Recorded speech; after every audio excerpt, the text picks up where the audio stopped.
Iran has significant oil and gas reserves and is a major supplier to China. A member of the US president's inner circle says control of them is a key American aim. So how valuable are Iran's natural resources? And could they be a factor in US thinking? This is Inside Story.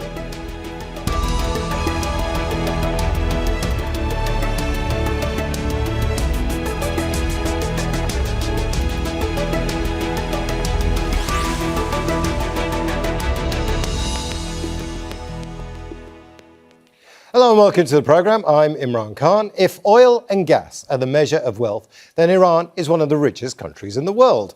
US President Donald Trump openly said he attacked Venezuela in January to capture its oil.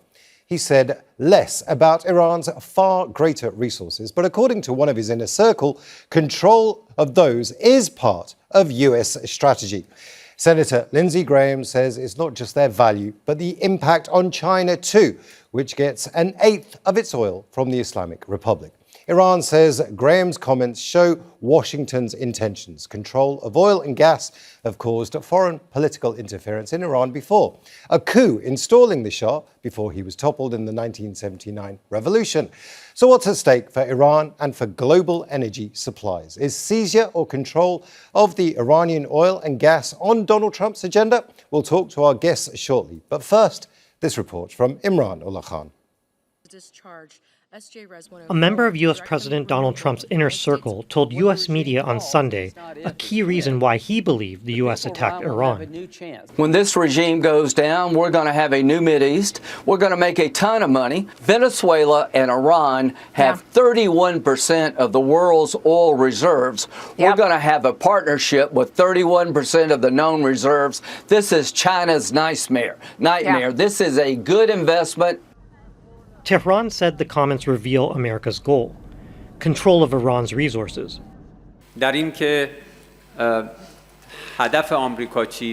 Has anyone had any doubt that America's objective is to dominate the resources of other countries? You've seen Graham's statements. He happily says that if we can also seize Iran's oil alongside Venezuela's oil, we will control about 31% of the world's oil resources. So what energy resources does Iran have, and how important are they? Iran is the 9th largest oil producer in the world, responsible for around 4.5% of global supplies. Until the joint U.S.-Israeli attacks, Iran exported between 1.5 and 2 million barrels a day, with more than 90% going to China. The country has up to 209 billion barrels of proven crude reserves, representing about 12% of the global total. It also has the world's second largest known reserves of natural gas, roughly 17% of the global total as of early 2026. Most of it comes from the offshore South Pars gas field, the biggest in the world, which Iran explores jointly with Qatar. Sanctions have limited Iran's markets, and China is by far its #1 customer. But Iran is vital for China too, accounting for around 13% of its oil imports. 90% of Iran's crude export is refined on Karg Island and shipped through the Strait of Hormuz, a major maritime route for world energy supplies from the Gulf. With the conflict leading to the closure of this vital waterway, oil and gas prices have surged worldwide. Any prolonged shutdown of Iran's supplies will hit China hard, causing a wider impact, given its importance in global trade. Imran Khan, Al Jazeera, for Inside Story.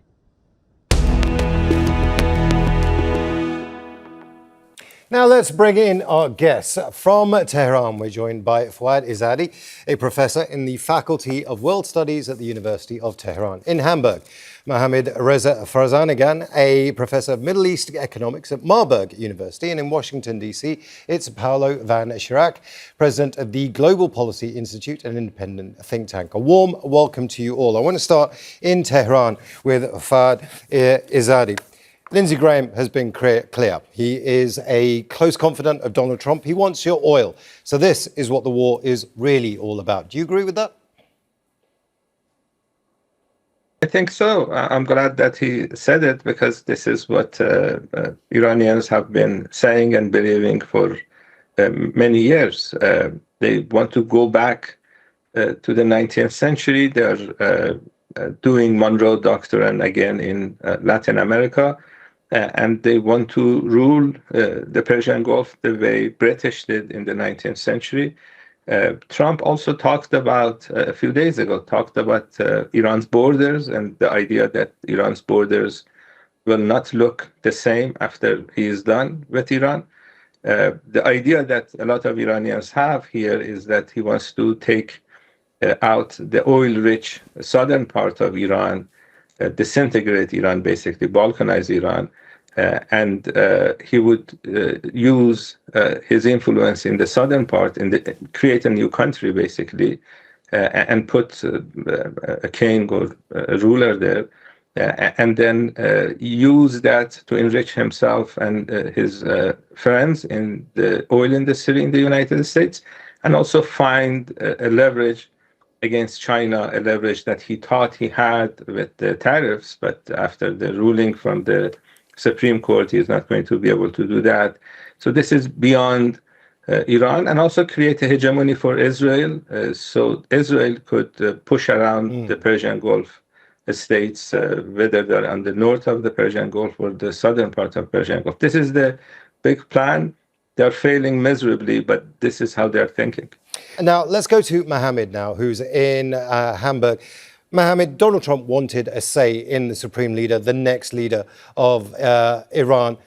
It's clear that he wants the Delcy Rodriguez model, someone he can do business with, someone he can control. Is that going to happen, do you think? Well, there is a possibility for this scenario. There might be some faction within the Iranian political system which are supporting a more active diplomacy with the West, negotiations. So this is a possibility, and that is obviously something that the administration United States is looking for. However, the war and continuation of this war and the more destruction that this war is generating make the position of those groups weaker within the Iranian political system, and the position of basically the conservative position and hardliners becomes more stronger in Iranian politics. So the years of the sanction and now this military confrontation has weakened the position of reformist groups and the middle class in Iran. And because of that, that scenario that Trump is looking for is rather weak at the moment in Iran. Now, I want to go to Washington, D.C. and Paolo. Paolo, there are easier ways of getting a country's oil than going to war and spending $1 billion a day so far, which is what the Americans are doing. They were in negotiations. They could have talked about the oil. So do you have any sympathy with this argument that it is about oil? Well, look, this is a very complicated situation. Let me just give you some context. No one in the United States, people who understand geopolitics and foreign affairs, has any sympathy towards Iran. Let's make that clear. No one. Since 1979, Iran is a declared enemy of the United States. Iran has labeled the United States the Great Satan, and we've seen over the years thousands of people marching in the streets saying, "Death to America." Okay, that's the context that has to be understood so that we can appreciate where we are. How do we evaluate the current situation? We also know that American and Israeli military forces have dealt a pretty serious blow to Iranian military capabilities, both offensive and defensive. Iran has lost control of its skies. It has no air defenses left. Its missile launchers have been largely destroyed. And therefore, from a military standpoint, Iran is in a very bad place. This is what's going on right now. That said, can America realistically, and I'm looking at this as a neutral observer, I'm not here speaking on behalf of anybody, just myself.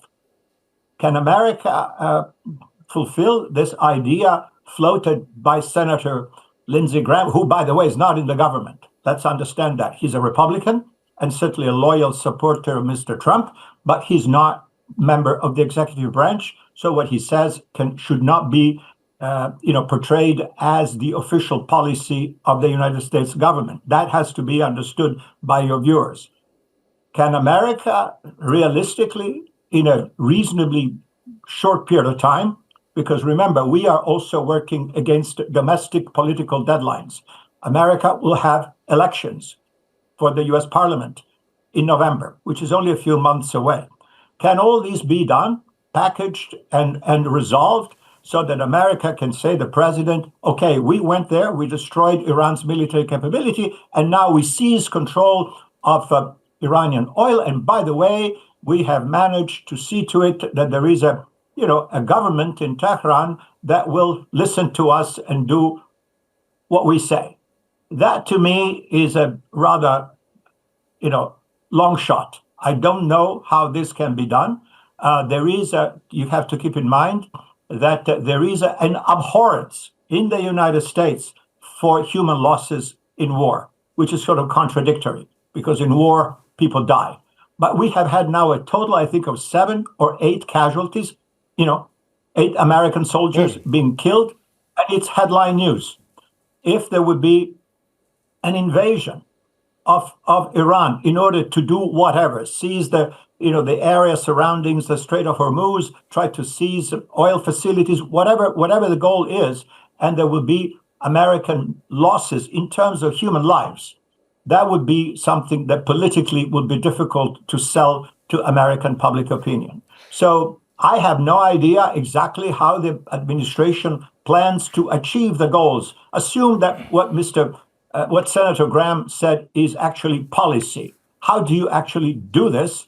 It's a bit of a mystery to me. I don't understand how this can be achieved. Well, Paolo, you've made a lot of points there. You've made a lot of points there. I'm going to break it down. I'm going to bring it to our other guests. Firstly, let's talk about the military situation here with Foad. Foad, Iran is losing this war. They've lost control of the air. They've lost control of their air defenses. They don't have any left, says our guest in Washington, D.C. Do you think that is true when it comes to your perspective? Iran has suffered a lot of losses, including over 1,500 civilian deaths, including 165 little girls that were hit with Tomahawk missiles on the first day of the war. But that doesn't mean Iran is losing, because Iranian soldiers are fighting for Iran. Iranian soldiers are fighting for the Persian Gulf, for this part of the world, because you don't want to see an Israeli domination of the Persian Gulf. The American soldiers are fighting for Israel and the Epstein class. So when it comes to making sure that this will continue until the other side pays a heavy price, I think Iranians are on the winning side, because their durability is stronger, because they're defending their country. And we have politicians in Washington that could just lift the oil sanctions on Iran. It's the fact that the idea that American companies are not in Iran is because of American sanctions, not because of the Iranian side. Exactly, Mohammad. I want to put that point to you. The Americans could simply just lift the sanctions. They were negotiating anyway, and therefore all of this goes away, and you get a partner for the oil. So why didn't that happen? Well, the sanctions basically have been imposed on Iran since a couple of years, and that has weakened the Iranian society in a variety of ways. The middle class of Iran has been weakened, the reform power has been weakened, and this has not been any useful for domestic reforms in Iran. So in that sense, they were not also successful to achieve their objectives in Iran, which was the change in the political system. And as a result of that, we are observing in a situation that the risk of conflict increased, and we are now in a military confrontation with between Iran and the West, represented by the United States of America and Israel. So in that sense, basically the combination of these two factors are not helping the region to become more peaceful and stable. Rather, it is basically intensifying this conflict that we are observing nowadays running in our region. Now, I want to go to Paolo now. Let's talk about the case study here, right? That seemed to be the US government strategy. Venezuela, it used to supply oil to Russia. And then after the capture of Nicolas Maduro, India was almost forced to buy that oil. ExxonMobil has been very clear. This is a $1 billion 10-year investment, and we're not sure that it's worth it. Now, Iranian infrastructure for the oil and the gas is old, shall we say, and it's going to take billions of dollars to get it up to a standard. So is the Venezuela model just a fallacy here, do you think? Well, look, we are talking about two entirely different situations, and it is really not useful for analysts to compare what happened in Venezuela with what is going on right now in Iran and what may happen in the subsequent weeks and months. In Venezuela, we had essentially a police operation. This was not war. This was an extraction done via military force, but to arrest the head of a country who is essentially a gangster. He's a criminal, disguising as a head of state, all right? That's what Nicolas Maduro is. He's not legitimately elected the popular president, and that this has been an incredible thing. He's a gangster. He's a criminal. So nobody should think, oh my God, the poor man, look what happened to him. That said, the president of the United States said, okay, now you people in Caracas obey our orders. I am running the show, and you do as I say. Whether that is true or not on the ground is very difficult to say. The Venezuelan regime is still there, and there are, I'm sure privately, all sorts of negotiations going on. But to your point, it would take tens of billions of dollars to rehabilitate the neglected oil facilities in Venezuela, keeping in mind for people who don't understand. But I want to talk, it is about the case study, though, rather than the case study is this, that, if I may, Venezuelan oil is extremely expensive to extract. It's heavy oil, all right? That's not the oil in the Persian Gulf. It's completely different. Therefore, it would take tens of billions of dollars in a time horizon of at least 10 years for American or any other energy company to confidently go into Venezuela and to say, okay. And can you do that in Iran, though? Can you do that in Iran? No, you cannot do that in Iran unless you have a cooperative regime. In principle, yes, but that would imply the takeover of Iran, okay?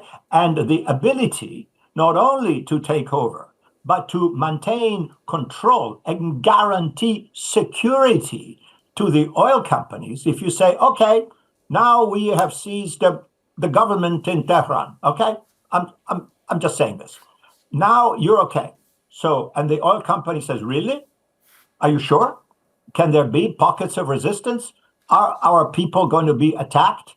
Will there be suicide bombers coming into the facilities and killing our employees? Because if you cannot, American government, guarantee security for our people, we're not going. It's very simple.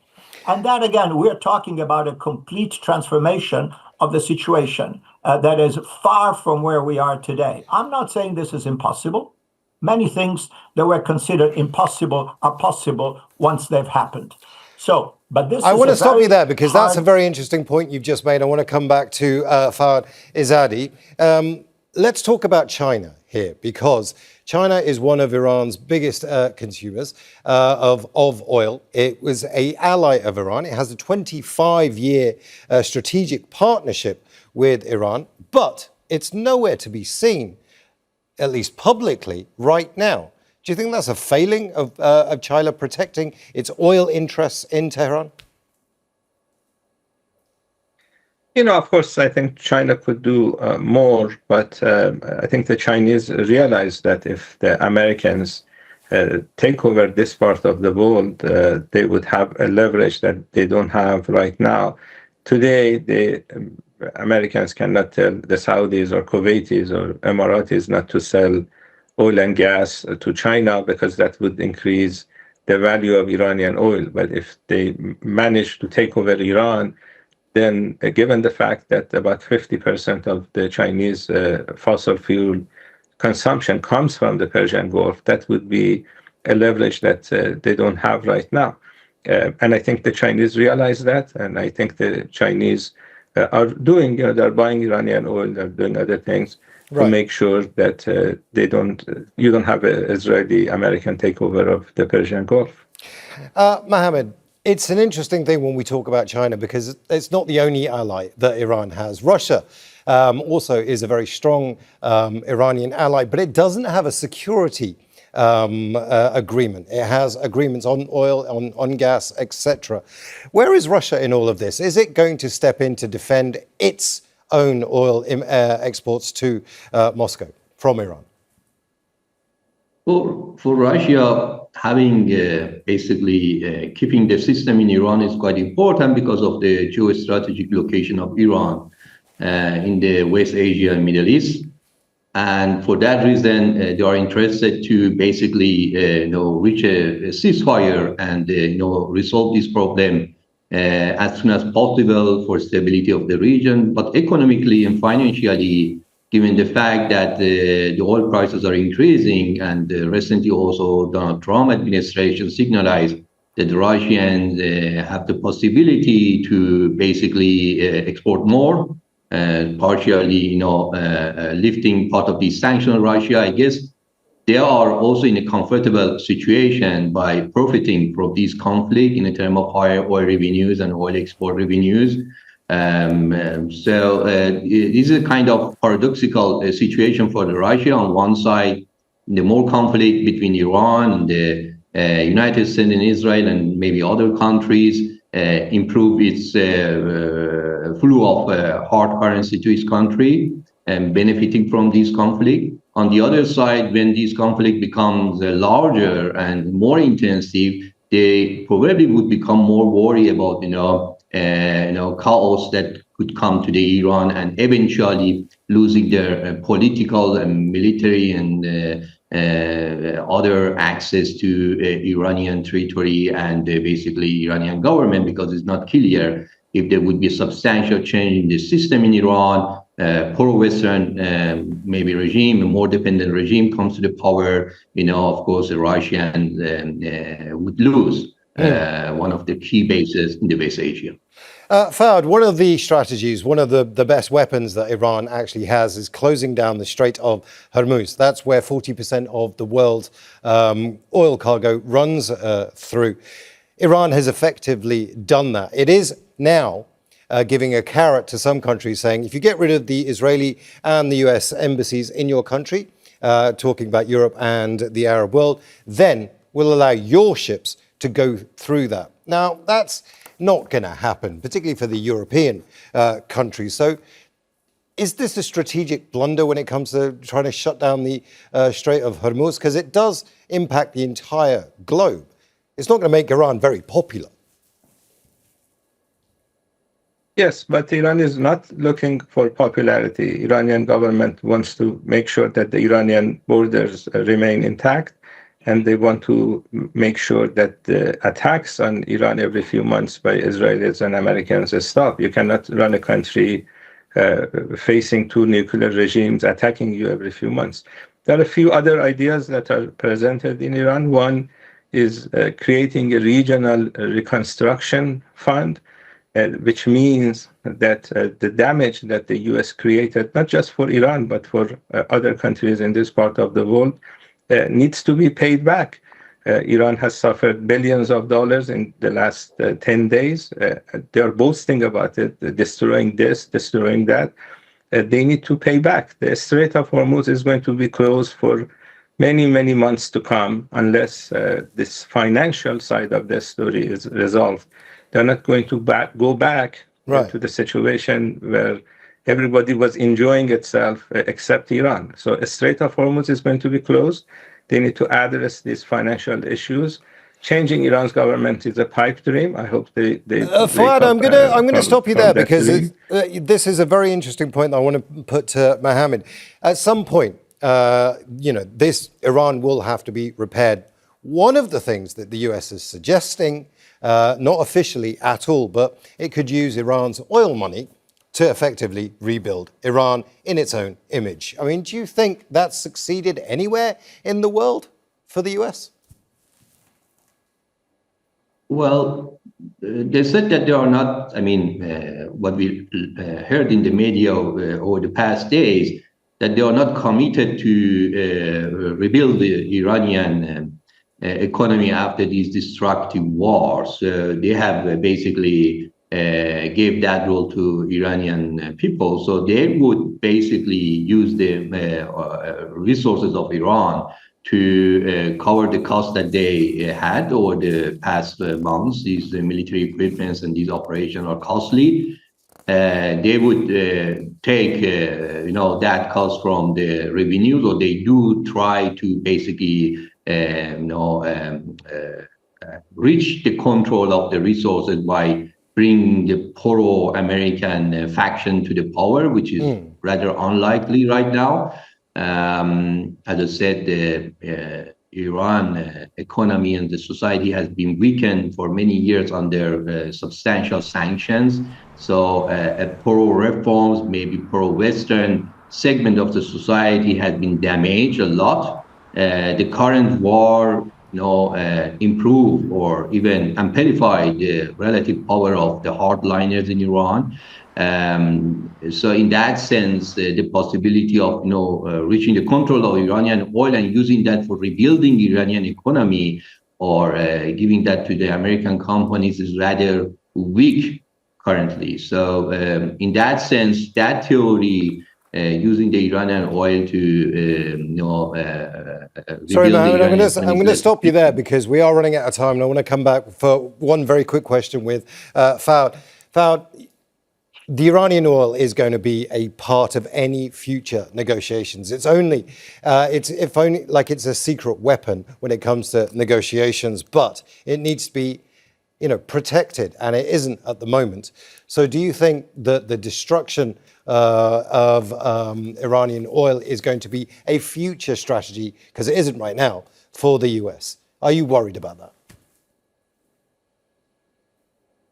Yes, people are worried about that. But remember, I think Iranian government officials have decided to make sure that every cent of every damage that the other side is inflicting on Iran is going to be paid back. So either we do a regional reconstruction fund, the people who created this damage will have to pay back Iran through that fund, or there are ideas about leveling tax on ships that are going through the Strait of Hormuz. The idea of Iran suffering economically and everybody else enjoying themselves, enjoying low oil prices, that's out the window. You don't kill other people's leaders. You don't invade other countries. You don't kill little girls.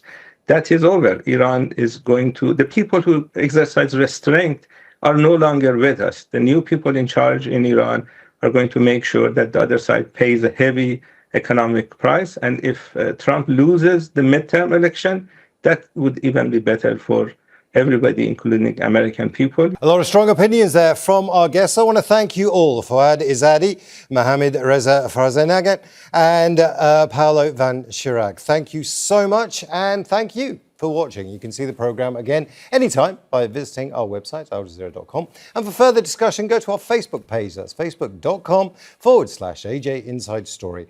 And you can also join the conversation on X. Our handle is @AJ Inside Story. From me, Imran Khan, and the whole team here, bye for now.